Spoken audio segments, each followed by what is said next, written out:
All right, guys, welcome to Bearded Darkness book reviews. Look, we were late, and that was all my fault. Zammar was here like super early, and I could not find my normal headphone wire. I still can't. So if you guys have any issues with um, if I have a ring or if it's starting to sound crappy, let me know in the comments. But I'm happy to have my guy here, Zammar. I hope I'm saying it right, Zammar Ahmer. Oh yeah, you nailed it, man. That's exactly Yes. it. Yeah, yeah. It's a weird name, so I appreciate you getting it right. Oh, it ain't a weird name at all. I love it. Yeah, So, how was the last? Well, we'll start with this. Just kind of introduce yourself and talk a yeah, little yeah, bit about what you do and what just happened for you. yeah, dude. So before I start, first of all, thanks a lot for having me on. Secondly, I love your intro, man. Like I'm a Ah, metalhead, so every time I hear it, like every video I watch, I'm like, yeah, man, like all Bearded right, Darkness, let's dude. go. Right? It's like so metal. I love it. Thank you, Um, dude. I love it yeah, too. yeah, yeah. No, you're just living it. Yeah. So my name is Zammar. I feel like I kind of came out of nowhere and published this book here, Riven Earth. So Beautiful this cover. is, yeah, I'm really happy with it. So it's part of a duology, and I put out the first book. What is it? I guess like almost 2 weeks ago now, on June 11th, and then book two is coming out next month. So it's exciting times. Yeah, So, what is? I don't know if I pronounce it. Is it Riven or Riven Earth? Is what? Can we tell me how to say it? yeah, it's Riven Riven. Earth. Yeah, Okay, yeah, so I thought that was really cool and unique that you are doing the release. Now, this is a duology, right? yeah. That Duology. so what was the thoughts behind releasing book one and then book two kind of so close? I mean, to be honest, I wrote them both together. So like I was so heads down in the zone and just writing it out, and I wasn't spending enough time actually on the side, like doing the building up your social presence and all the other stuff that you're meant to do as an author. And then I just had both books ready, and I was like, I don't see any point in waiting. The way that book one ends, I think if people read book one and they enjoy it, they'll want book two as soon as possible. And so I just did it. And from what I did a bit of research, and it sounded like it's a thing, like a quick release schedule is a thing, and apparently Yeah, it's meant to be pretty good. So I just said I I'll like go it for it. Yeah. because I know when I'm reading a book and I haven't finished it yet, but I'm Hmm. loving what I've read so far. It's very I don't know if I'm saying it right, but I get a lot of nature. I get a lot of Yeah. power from nature, and it's very rich and vibrant. And again, I'm enjoying the hell out of it. But I have seen a lot of positive reviews. Um, Esme, I know she's one of those readers. She just reads so fast, man. Yeah. And I know Yeah. she'll be one of those to dive right into it. So I think it's a great idea for a couple reasons. One, for what I just said, there's going to be people who dive right into book two. Yeah. And once they're both out, I don't know what you plan to publish after this, but if it's not going to be anything for a while, like in my head, you can market then. So, hey, I have a dual. So let me ask a question: is this wrapping up Yeah. the story? Okay. Yeah. It's So complete. I have a duology out. It begins, it ends. I'm going to Hmm. market the hell out of that. And then, do you have like a whip, like Like a a work whip. in progress? Oh, a work in progress. I do. Yeah. I've been thinking of like there's like several different stories in my head, so I'm just kind of No, that's great. trying to brew So them up. I So guess the reason I asked is because, having a beginning and an end of the duology, yeah, market it, get it in people's hands, with the help of people like me and reviewers and other booktubers, um, kind of get your name out there while you're working on your other project. I think it's a wonderful little uh, 1-2, hmm, and it's a nice introduction to you as a writer. yeah. How many pages is book one? So the paperback's about 400. So that's not huge, you know what I mean? Yeah, And what's the second one? it's about 360 or so. So it's even Okay, shorter. so Yeah. there's books, just one book that I've read that's bigger than both of those books. The reason I bring that up is that they're not huge chunkers each. It's going to be Hmm. digestible, and again, will just aid you on that marketing journey that you're going to take after getting the second book out. Yeah, So for sure. I think that's great, and I think it's obviously been done before, but I think it's unique, and I haven't seen a lot of people do it that way. And Yeah, again, I think it's very positive. yeah, I think so. And like for myself, I know that it would be very hard for me to work on a different book until I had book two released. Like, because I would just be going back and reading it over and over and changing things. So at some point, I just had to lock it down and be like, "This is it. This is what's going out," and I can move on as well, and That like makes hopefully, sense. yeah, and you get feedback from the readers and feedback on your writing, and obviously you're always trying to improve. So I'm always like looking for that. Every review that I've gotten, I've tried to like take what I can, and this is what I did well this time, and Mhm. next time I can really improve on these other facets of it. So I love that, man. I think you're off to a great start. And I apologize, guys. Right before we came on, I was like sprinting through my house trying to find my earphones. So I'm over here sweating like a disgusting person.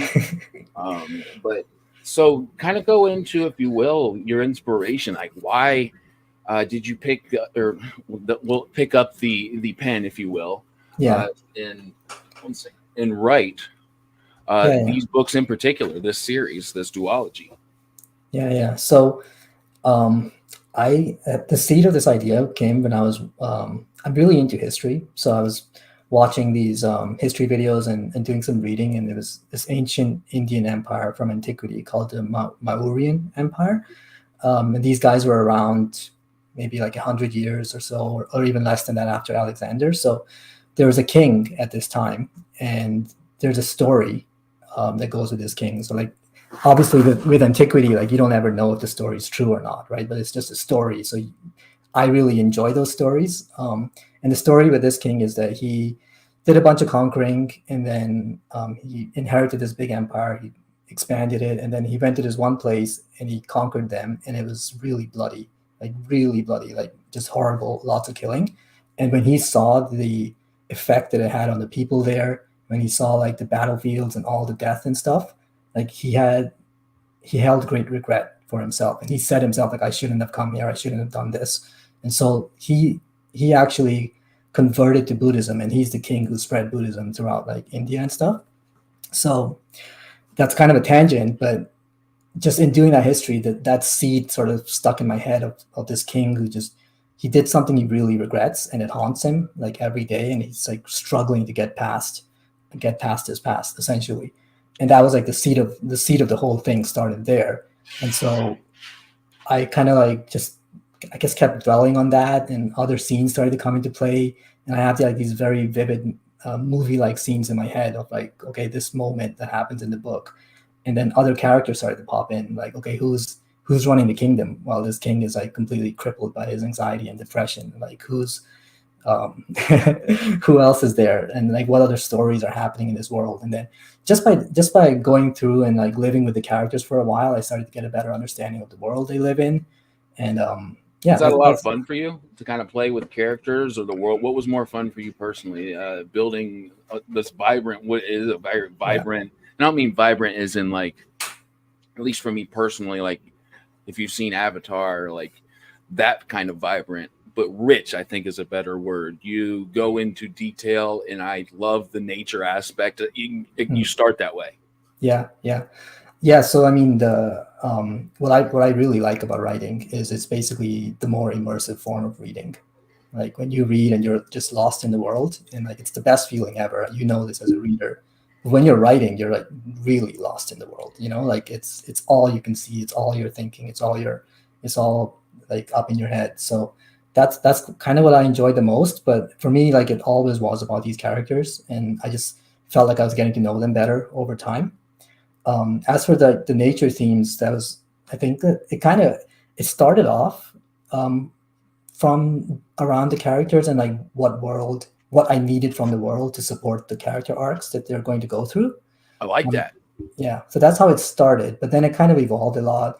I'm a bit of a tree hugger, and like I started developing these environmentalism themes, which is maybe like the biggest, broadest theme in the book is about environmentalism and how mankind, we have a tendency to Oh, abuse nature and not really understand what we're doing until it's sure, too late, for example, and stuff like that. So absolutely. yeah, that's basically where I developed, and that's how I went about building the world. I wouldn't call you a tree hugger, my friend. I wouldn't. I think that that's such a bad connotation about it, man. I love nature uh, too, and I yeah, wouldn't call myself a tree hugger. I think that there's so many valid points being made, and I'm not going to speak on a lot of them because I'm not well versed in any of them. I do know that I enjoy being in the woods. I am an outdoorsman, at least I was. I appreciate nature, and I would hope that it stays around for a long time. So that's kind of where I'll go with that for me. Yeah. Yeah, and it's like important to remember how integral our own lives are, like how tied in we are with nature. And it's so easy for us to get removed from we that. are But nature, right? yeah, exactly. Like even our cell phones and stuff, it all comes from nature in the Oh, end. So the most valuable part. I like that you brought that up. One of the biggest reasons we're doing what we're doing right now is lithium. yeah. In the United States, and I don't think Canada either can mine lithium. I think it's a Middle East or Asia. And I don't know how a lot, but I know we don't really mine that Yeah. here in the U.S. I think it's in South America, most of South it. America, okay. Yeah, But it's a very anyway. like if you can charge your batteries, you are using lithium, and that's why you see Verizon or whoever the big cell phone people are. They're like, hey, bring your cell phone in. I don't care what kind of condition it's in. We'll still give you money for it towards the next phone because they can recycle that lithium. It's very that silver, and so many other. I'm sure. Yeah. So I think like I wanted to touch on those themes, but also keep in mind that like we don't usually go out with an intention to destroy nature. Like we're trying to build our lives, we're trying to improve it for our children, right? And like try to approach it from all facets, because essentially what I tried to do in this world was have a very young kingdom, and I wanted to like have this kingdom which they're trying to build from nothing. And it's like essentially they've really accelerated the growth of the kingdom, but in the process they've done a lot of damage to their natural resources, and they didn't realize they were doing it. Right? They were just trying to build homes. I And, like that you pointed that out because I think that narrative is missing in kind of today's news. Like, I don't yeah, think that anybody necessarily intended to have these negative consequences, whether it's fracking or, we found out what we can yield from doing these things that may potentially or do hurt nature. We did to make our lives better. And now we're finally seeing those consequences, which I think ties into your story pretty well. yeah. And I do want to shout out my people. Sorry for being late. Montague, my guy, I believe tomorrow, yeah, I think tomorrow. He knows this. I'm terrible with schedules. It's written down, but I think tomorrow he's coming on again. Tim McKay, my dude, what's going on, brother? My other bearded brother. By the way, fantastic beard, Zammar. Oh, no, it pales in comparison to yours. I'll tell you what, though, man. I have one of those weird, like, wispy until it gets like heavy and it can kind of like stay straight. Oh, I'm always fighting with it. So I've honestly considered going back to like what you're doing, because that's still a beard, a very nice beard, but it doesn't have that annoying length to it. Like my 8-month daughter, like handfuls of hair all the time, just yanking me, dude. Cheers to him. Let's see who else is. Oh, Timothy. Yeah, you know me, man. I'm always fashionably late, my friend. You know this. It's good to see you here, David. Yes, you did, man. I always treasure you, brother. Even if you can't make it, you know this. But I'm glad you're here. Hope it wasn't too hot. It was stupid hot here in Ohio. How's the weather where you're at, Zammar? It's pretty hot. Today was not as bad, but it's been in the. Well, we work in Celsius, so I have no idea what temperature. Like I can't do the conversion very well. But I have a rough idea of. So what Celsius is it there? Yeah, it was like 27, 28. Yeah, that's hot. That's what I think.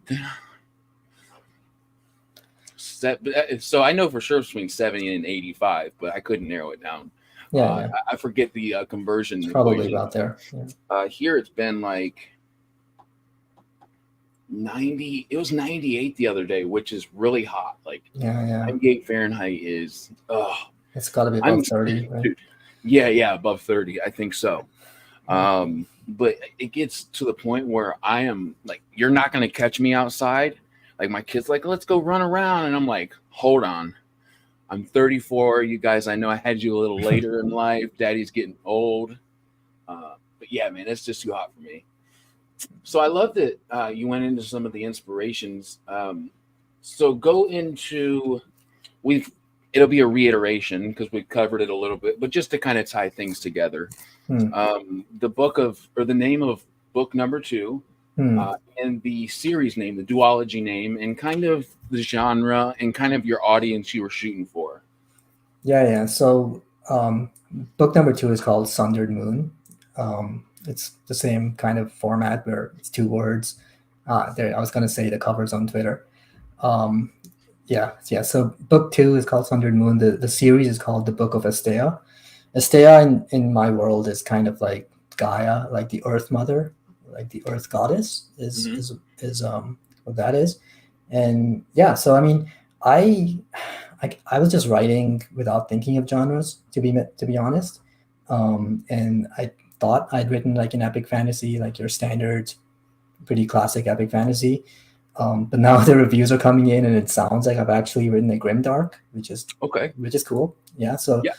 yeah, because I think like book 1 is The it's cover screams grimdark, brother. It does. yeah yeah Now, I haven't gotten to the grimmer points yet in mm, your book, but the epic for sure. I haven't got to the grimmer parts, but yeah I love that though. You didn't necessarily you wrote what you wanted to write, and now you're getting feedback. yeah exactly. And I realized like when I was writing book 2, I was like, oh, actually this is pretty damn dark. And there's like book 2 is where it gets really dark, and I think the You cover guys kind see of that back reflects that. there. I have a new cat, and she's playing with my green screen, so I apologize. Didn't mean to Yeah. interrupt you. Continue, brother. Yeah, not a problem, not a problem. I was just gonna say, I think the cover for book 2 is also Oh, like more of a grimdark cover. So it's fun. Oh yeah. So was it the same artist? it was, yeah, Andrew You Molesky. can tell. Yeah, I was gonna be shocked if it wasn't. yeah, Would you want to shout him out? Her, him? yeah. It was Andrew Molesky. So he's Oh yeah, yeah. He's definitely know who that is. yeah, no, he's amazing. I saw his art and I was like, this is the guy. I want this Oh guy. yeah. Honestly, man, I I eventually want to publish something myself, and there's a toss up of a few just because I've gotten such a unique like point of view. I've talked to so many authors now, and I get Yeah, to see all these beautiful pieces of art, these cover artists, and yeah, he's one that I would put a lot of thought into for oh yeah, sure, if yeah, not go with, to be yeah, honest. yeah.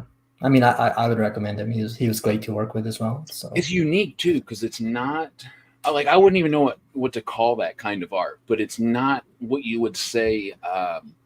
It leaves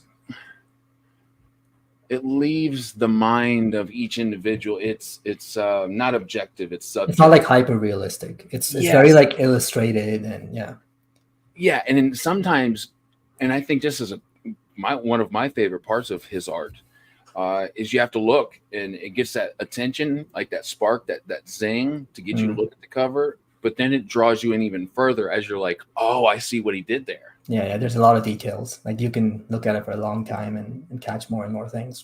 For I know sure. for sure I did. Like every time I looked at it, probably like 3 or 4 times in a row, I caught something different each time. Yeah. Um, Yeah. so I love that. The inspirations, I always really dig those inspirations because it's never the same. I mean, I get like certain book series or book, as answers, which sometimes are the same. But Mm, for you, I kind of liked, well, I really liked how you went into, you built a world around what your characters kind of led you to. mm, Um, yeah. Yeah. I what, mean, go ahead. I was just gonna say, like, I know, I feel like the convention is usually people will build a world and then Mhm. populate it with their characters. I feel Sure. like that's a common technique.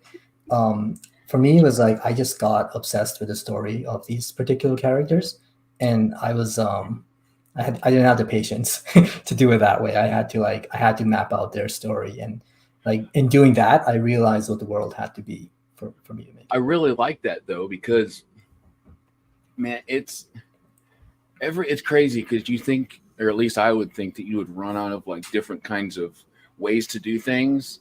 Every single author has their way Mm, of writing, whether it's like what you do or the opposite, which you said is the convention, or um, it's never the same answer, and I love that.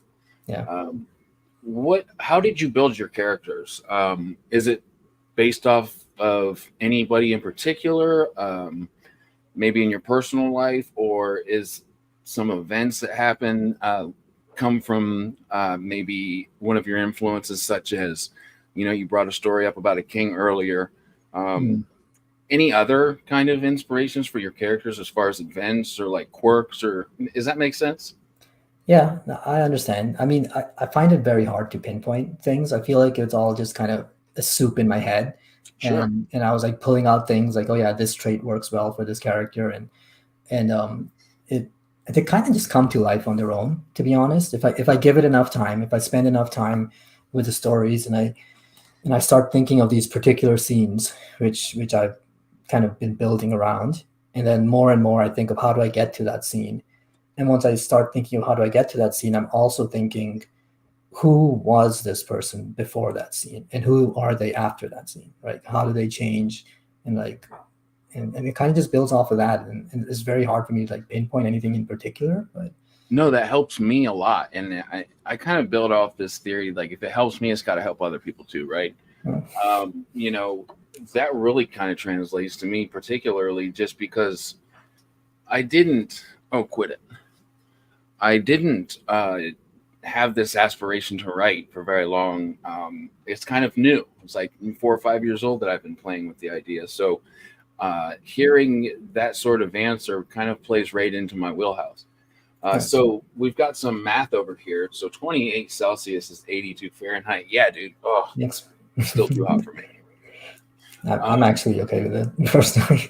No, that's, I used to be, man. Like I remember Yeah. doing like football in high school, and during August we would do like these 2-a-days where you practice from 7 to 3, and it's like 100 degrees out, and it was hard, but now there's no way. Like no, no thanks.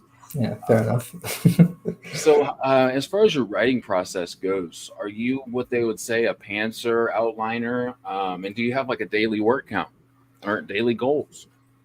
um, yeah, this is a funny question. I'm a aspiring outliner who mostly fails to actually follow his outline. Um, Okay. that's kind of how it goes for me. Like I I find I can only outline so far. Like I know the ending basically. Hmm. I know the ending of my story and I know key scenes on the way there. Other than that, I can only outline like a few chapters in front of me. Otherwise, it's all too gray and vague, and I need to sit there and be in the character's headspace and like be there as events unfold before I have a better understanding of where that's gonna go. Yeah. Um, yeah, yeah, I'd say that's As as a young person was reading something that you grew up doing, yeah, yeah, you for grew up sure. reading. Oh yeah, yeah. Who were some of those influential authors for you?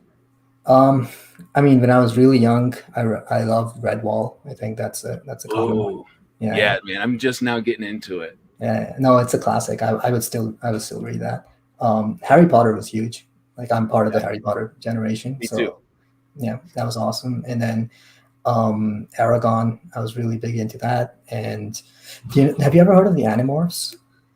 Oh, absolutely. Yes, Oh yeah, yeah. 100%. Every time we used to go to the Scholastic Book Fair, those are Yeah. iconic. Yeah, yeah. There's like 50 something books, and I read all of them over and over because I was That's just so awesome, into dude. it. Wow. Yeah, we grew up during the same exact. I was born in '90, so I remember in Nice. third grade, like starting Harry Potter's. Like, I used to be so jealous of the kids that would bring in like the hardcovers, Hmm. and it was always this dormant thing for me where I never thought I was going to be a reader. And then I look back at my influences and inspirations and the movies that I watched, and it's like, dude, you were just kind of denying yourself this inevitable journey that you were going to go on. So I Yeah, love to talk about those, like especially Harry Potter, because now the inheritance cycle. yeah, I yeah. haven't read. Would you recommend to read that as an adult? Um, I mean, I think it's still good. Yeah, I like a lot of people. I think when they grow up, it doesn't hit quite the same as it did when they were younger. sure. So I think as an adult, like there are probably other books that will appeal to you more. But I mean, you can go for it. I like it. Yeah, So and actually then had a fellow author buddy send me the Red Wall. I think it was the first. There's a bunch of books in that series, right? I yeah, think yeah. There's a there's lot more of than them. 6, right? Hmm. I don't Yeah. remember exactly how many, but Uh, when I was young, I like I just had the books I had, and I just read them over and over. So it's not like I read the series in order or anything. It's just like I just have like, I don't know, 1, 2, and 4 or something, and I'm just reading them over and over. No, I get it. I did that with movies, but I like to hear, like I said, those kind of foundational Yeah. stories because they. So my theory is that if you start reading at a younger age, which is what I'd love to do for my kids, which I'm going to do, is Yeah. try to lead them into reading, is help that imagination as an adult. And I Yeah. feel like having an imagination as an adult is one way to help the stress of being an adult. Oh yeah. Yeah, for sure. So Tim says, I like that, aspiring outline. So maybe this is what I hear because I've heard this, and I feel like this is kind of where I'm going. Um, Outline enough to know where I'm heading. Probably each chapter, like kind of know what I'm doing with that chapter and the ending, but not so much that I don't have creative freedom. Yeah. Yeah, I think like you should always be flexible. I think any even most authors who are very stringent on their outlines, they would probably say like leave room to expand and go different directions. I think when you have the whole thing outlined, then you will be more hesitant to take a really big risk halfway through when like Okay. something occurs to you and you're like, oh, what if this happened? And then you're like, oh, but then it would blow up everything. So like that's probably smart to not go down that path, but I'm the kind of person who does end up exploring it, and sometimes it works and sometimes it doesn't, but that's something you figure out in your editing passes as well. So it's not Well, like, yeah. keep going. I'm sorry. Oh no, I was just saying it's not like you write the book once and you never get to go back and not change anything, right? Like, yeah. That was the biggest thing for me to learn. Like I jumped into this YouTube thing just thinking I was going to do reviews, and then this interview kind of thing. I love it. I enjoy the heck out of it. But the biggest thing that I had no clue was what it took to write a book. Obviously, like the amount of passes that you go through and the editing and how hard it is to keep a story cohesive through multiple point of views. Like that's no joke. So keeping an outline that, for me, I think keeping an outline that gives me that idea of where I'm going. I know the ending. I think that's not going to. I used to think that would ruin it for me. Oh my goodness, this cat, she's nuts. But I don't think it does. I think it inspires me even more. Yeah. I mean, everyone has a different reaction to it. Some people might feel too locked in. Some people will feel like they've already like written the story just by writing the outline. And I'm kind of on that line of reasoning just for me personally, but like I feel like a lot of people, oh, she's so small. So Yes, and she is. We just got her. Like it was our first family pet. That's Alice. Alice, that's it. Yeah, from Alice. We were just watching Alice in Wonderland, and the kids were inspired to call her Alice. But she's adorable. The one playing with my green screen. It's all good. It's all good. It's at that age they still have all their claws, and I don't know if I really agree with declawing a cat, but I can understand why people do it. I know I definitely had. My mom did that to the cats we had growing up, but she definitely sinks those bad boys in. My 3-year-old like throw her on me, and if you've ever had a new cat, the claws like sink into your skin, and I'm just like, what was the I don't know. Are these the first 2 books you've written, or did you have some that? Oh, I'm so sorry. I didn't just. There we go. Tori. Hey, Tori. Thanks for dropping in. Yes, absolutely. Always love your company. Kitten. Yeah, we just got one. She's a rascal. Tim. Kittens. They are. It takes a special cat for me to pull the trigger on one. Wow, that sounds bad.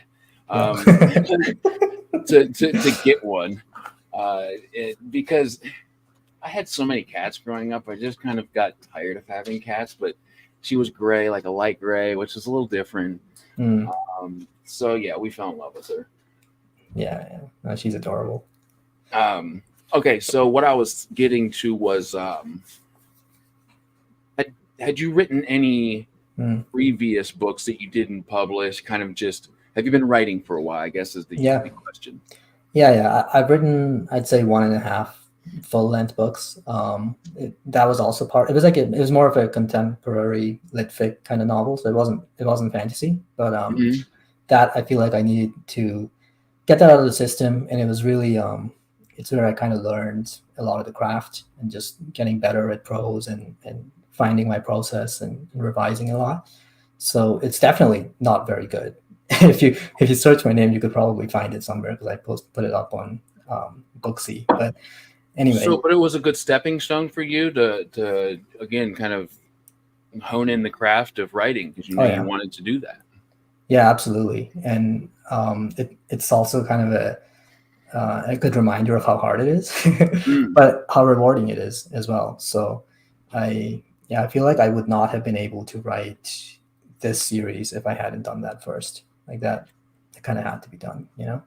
What would you say is the hardest part of the process from beginning your first draft to publishing it? What would you say is the most difficult step to go through for you? For me, I would say I'm really tough on myself in editing. I think I find editing very painful. When I'm writing the story, I can just kind of get in the flow. I can lose myself in the words and I can just really enjoy it. But when I'm editing, it's not exactly a chore, but it feels like I'm like bleeding into the keyboard, you know, like I have to make every word perfect. I have to make the prose flow, and like there's no room for errors at this point and stuff like that. And I just get in my own headspace. And obviously, I have learned to allow myself a bit more freedom there, where there's going to be multiple passes. You're going to go over this again. The professional editor is going to go over it as well. But yeah, for sure, editing is the tough part, and that's I personally think that books become good in editing. So I think I think the difference between good and bad prose is just more editing passes. I like that. In my head, yeah. So I think there are authors who maybe they've become really successful, and at some point, like they feel like they don't need that editing, and it kind of reflects in like the details of their stories. But yeah. So, what is it about editing that you find hardest? Kind of facing a mistake, or just that process of changing things? I mean, it's like you read a sentence, and like that sentence could be rewritten 100 different times, 100 different ways, right? And like, how do you know which one is the right way? So then you're reading the whole paragraph just to feel the rhythm of the words, and you're reading it out loud to make sure they flow well with each other. And you're like, what if I just change it to this? And then you do change it, and it seems better. And then 5 minutes later, it seems worse again. You know? so yeah, that makes total sense. Yeah. It does, because you're right. I feel like the one sentence could be written so many different ways. So to pull the trigger to what's the best way to explain this feeling I'm having, or what I'm seeing, or what I'm smelling, or I know that when I started, tell me if you've had similar issues, is when this stupid cat. When I would, I had one shot. I haven't really gone back since this because I've been really intimidated, but I'm getting a laptop. I think that's what's going to do it. So I can lay in bed. I'm relaxed. I feel inspired at night for some reason. But what I was doing is I'd write a sentence or I'd write a paragraph, and I would go back and like make sure everything, all the typos were fixed, and all, just completely be a perfectionist. And by the end of the time, it's like, what did I even do? Like, not only that, I couldn't I didn't have an outline. I wanted to try to be a pantser, right?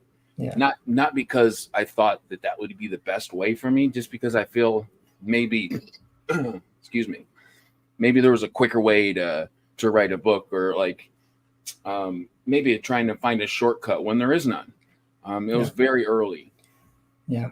I mean, so I found myself doing that, like going back, erasing things and just not getting anywhere. And then it wasn't cohesive to the next day, which I'm like, okay, I'm an outliner. I have to be. I can't remember what I wrote last night. Yeah. Yeah. Like, I think it's really important to write your first draft, like be free for your first draft. Don't stress over every word. Don't stress that you're using the same word twice in the same paragraph, like little things like that. Don't worry about that. All that stuff, all of those detailed edits can come later. you're just trying to get the story out, right? Mm. Just put yourself in the character's position, put yourself in their eyes, and like feel what they're feeling. Let the words go through you. And when you go back, and you're gonna have fresh eyes when you read it again the next time, and you're gonna see like, oh, actually, like this part's really good. Like if I just change a few words here, it works. Or like this entire paragraph needs to be rewritten because I was having a bad day, I guess, that time. And but at least the ideas are on paper, and then you can workshop them to be better. That's been the most powerful piece of advice that I've taken, that I'm going to put towards my attempts at doing it again, is get the story out. It does not have to even be close to looking good or sounding good, but get those ideas, those characters, those plans out. It's just a rough roadmap, so you can go over it again and again, and then have it edited. So it doesn't have to be perfect. In my head, it had to be perfect the first time, and I found out I was incredibly going the wrong way. Yeah, for sure. Do you find music to be much of a inspiration for you? Oh yeah, I love music. What's your I know you like metal. Yeah. Would you say that's a big influence on Riven Earth? I'm not sure, because I tend to kind of tune out vocals and lyrics. So Okay. that's one of the reasons I like metal, is there's so much going on with the instruments usually, especially in like Scandinavian death metal and stuff like that. Dude, I love that you're into that. Me too, man. Yeah, like Melodeath is my favorite. So I tend to tune out the lyrics. Sometimes I don't even understand them. Like the voice is just another instrument. So I wouldn't say it's an inspiration in that sense, but like music, like it helps you feel emotion. It can amplify your emotions, I should say. So if I'm writing a sad scene, putting on a sad soundtrack is, it's a good way to go about things. I found I had never. I mean, I've watched Lord of the Rings and felt like, oh, this is gonna be epic. I play Elden Ring, like, this is gonna be epic. This scene is coming up, and there's not very many of those cutscenes in Elden Ring, but when there are, it's like, okay, this coming up is gonna be epic. I find that some metal music helps me feel that. Yeah. Especially sometimes those lyrics. Well, a lot of the times the lyrics are hard to understand, which is not an issue for me.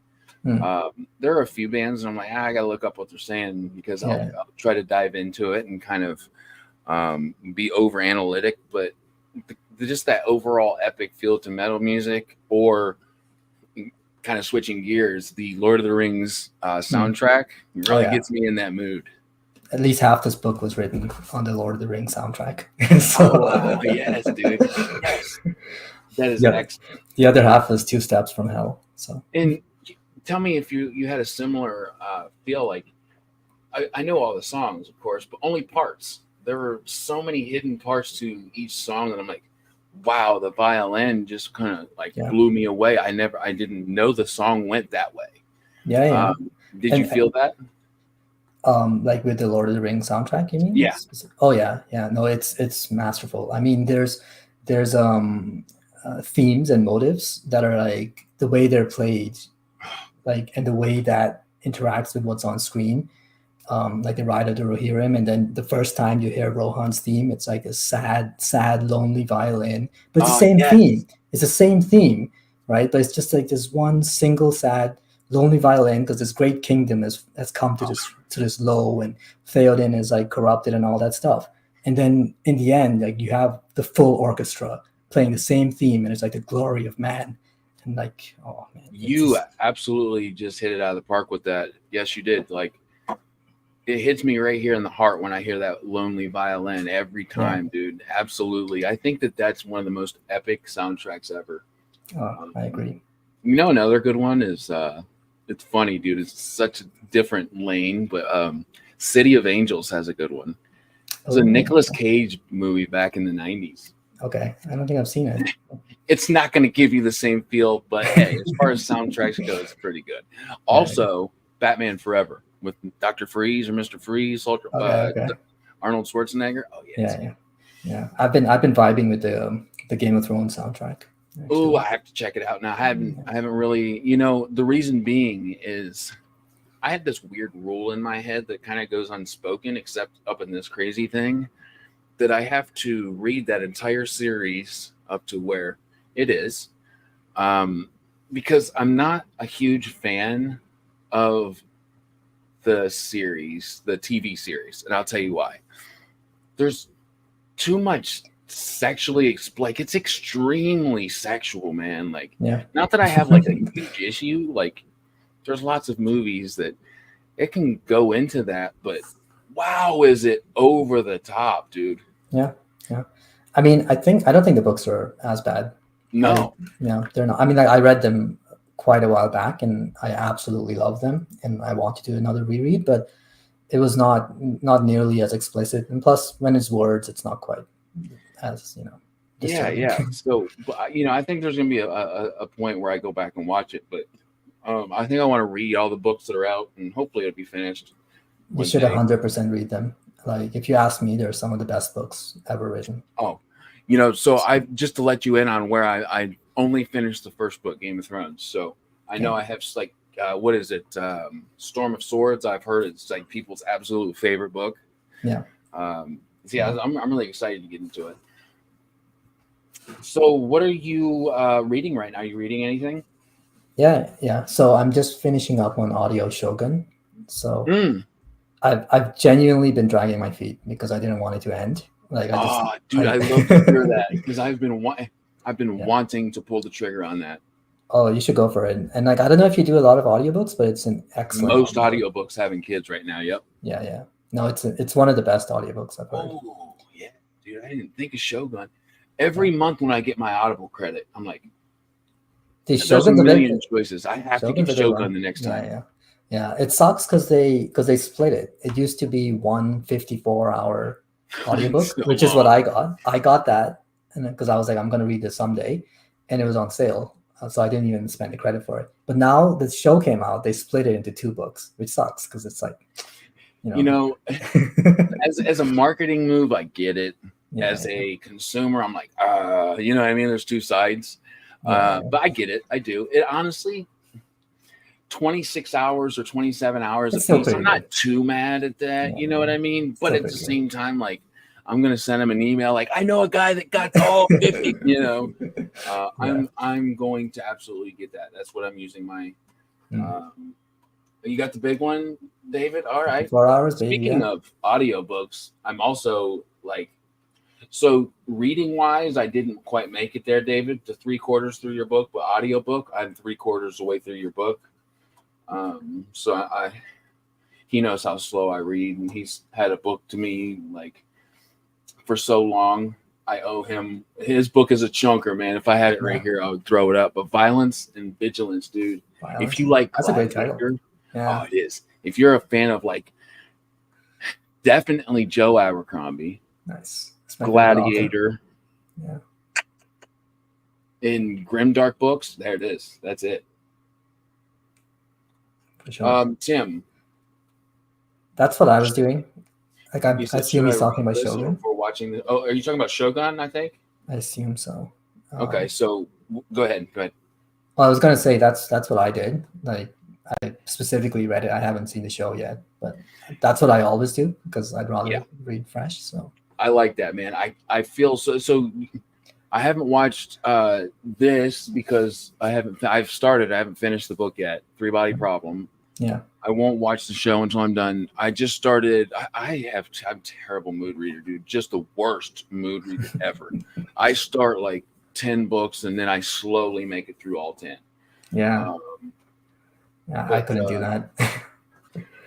I've made a rule for myself last month. I started a book and finished it, and I didn't kind of like taste test any others. I'm back to my old ways. I need to go back. But yeah, man. And, but I had the same rule. It's like, if I'm going to watch it, which like Shogun, definitely. 3-Body Problem, definitely. And then this new one I started called The Terminal List, which was by Jack Carr. Okay. And is on Amazon now with Chris Pratt. He's the actor that plays it out. The book is incredible. There's like 7 books so far in the series, and I'm addicted to it. It's so good. It's like macho Navy SEAL, like the government did him wrong, killed his family, and like he's on revenge. He's checking the list off as he takes them out. Oh, it's epic, dude. But what are you working on? What's next for you? What's coming up? In terms of reads? No. In terms of writing? Talk about what you're about to publish, and then anything else that's coming up for you. Yeah, so I mean, right now, just book 2 is coming out next month. So I've been trying to like lube the cogs in the background, trying to get some reviews and stuff, and it's really nice because Esme has actually already read it, and she's already read book 2. Yeah, she's like the one person. Yeah, of course. I have a bone to pick with her. Yeah, man, she just is like setting the tone, man. Just making. I think she read it in like 2 days or 3 days. She's a gangster, man. I tell her that all the time. I told her, I said, whenever you're ready, come on the show. I think Sunday maybe she'll come on the show, but I don't think she likes to do the live thing, which is fine. That's cool. I'm impressed through just Twitter watching her and do her being Before We Go blog with her. Which will obviously be where I put the review for your books when they're finished. But man, I wish I had that reading speed. I know. Do you read fast? No, I'm a very slow reader. I've become slower since I started writing, because now, like, when I start reading, I start just overanalyzing every sentence, reading it over and over. Like, how did they phrase this? And the close. Fantasy and science fiction is my favorite. That's where my heart is. Like, that's where my imagination thrives. But it isn't the most digestible for me, if that makes sense. Yeah, makes sense. It takes me longer to get through any, like, for instance, Empire of Silence by Christopher Rocchio took me like 4 months to read, just because of how dense it is. Deep, the prose is very dense. It's an epic time gap between a lot of the scenes. Kind of trying to interpret that, keep everything cohesive, takes me a little time. Now, the reason I'm obsessed with The Terminal List by Jack Carr, which is the Navy SEAL one I was just telling you, is because it is so digestible. And I think that comes with that genre. Yeah. Thrillers, that kind of like suspense thriller. They're written to be easy. Yes, exactly. Like Airport. You're meant to digest them during a flight, right? Like that's so fast. Yes. And I think the reason for that, at least for me, is when I'm reading the thriller or listening to it, he's explaining my day to day just with his story in it.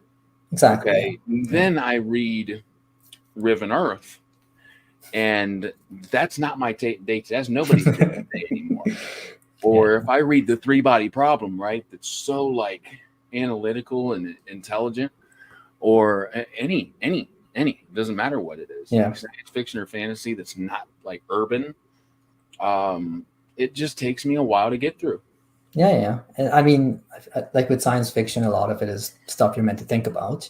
Yes. Right. And then with fantasy, it's written in a way that you're meant to just lose yourself in the new world. So it's like digestible isn't like, obviously there is fantasy which is digestible, but like broadly speaking, epic fantasy is more about immersion than easy to digest, I guess. Yeah, I agree with you. And in that immersion, it's like, for me at least, if I let's think of what we'll say. Have you read anything by Joe Abercrombie? Oh, he's my favorite author. Oh, my guy, my dude. Yes, dude, I love him. So reading his books, it's like I don't go through them fast because they are of a time that isn't my day to day. Yeah, his humor comes across so well for me. It's just he has me dying laughing, dude. Yeah. Hey, I haven't said it on my channel in a while. I know EL will know what I'm talking about here in a second. There, what's his name?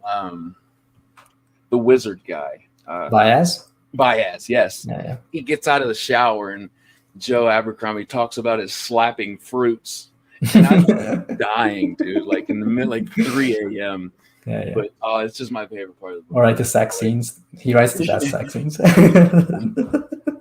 But it's not like the fastest book by far. No. But that's what I love about fantasy, man. It is immersive, but it's not quick for me. I get to savor it. Yeah, it's good, man. I mean, I think it's easy to get a lot of pressure. I feel like, especially for someone like you, where you're always talking to authors like me, and we wrote these books and we're talking about our books, and you feel some pressure to read a lot of books, right? So I used to. yeah, yeah. I So I think mean, you just read what you want to read. Like, I yeah, guess like I don't reach out or accept a book, whether it's an EPUB or physical, from somebody who wants me to review it if I truly don't think I'm going to read the book. Like yeah, at first, I hate to say it, but I would. Like that first month, like I would say yes just because I felt like the obligation to, and I still did it, but it hmm, didn't feel fun for me. So once it yeah. started feeling like I had to do something, I just knew I had to change the way I did things. Yeah, exactly. So I think it's important to remember that you're reading for yourself. You know, like this is meant to be time that you enjoy. So it should never be a chore. It should never feel like you have to get through whatever 100 books I or feel like it whatever the takes a TBR lot is. of reviewers or booktubers or Instagrammers to realize that, and I hope that they do if they haven't yet, because like once you do, it's much more enjoyable and it doesn't feel like a job, because it does. You feel that pressure at first. That's a good point you make. Yeah. But if you let that happen, man, it like corrodes that passion you have for reading. It does, like, just completely eats it up. Oh, For absolutely. me, that wasn't an option. I just Yeah. knew for me I had to have this passion. But I feel it. I get excited. I was laying in bed last night telling my wife, I was like, just out of blue, I love books. I love it. I love getting excited about them, and I'm not gonna let anything kind of mess that up. So I'm glad you brought that up. But Yeah. That's hey, awesome. man, I wanted to say I love what you're doing. I think you're doing it the right way. I can't wait to write my review for your book and finish the duology and see what you have coming next. It's very inspiring to me what you're doing. So this won't be the last time I ask you to be on my channel. So I just wanted to say I appreciate it. Well, no, thanks so much for having me, man. It's been an absolute pleasure. Yeah. Well, great, man. I absolutely loved having you on. And anybody that was here live, thank you so much. Um, and if you didn't catch it live, guys, it's always on replay. Of course, you won't hear me say that until you watch it on replay, but Hmm. tell your friends, tell your family, like, share, subscribe, and you guys take care of yourself. We'll see you tomorrow, I believe, with EL. Sweet. All right, guys. We'll see you tomorrow night, I think. All right. Good night, everyone.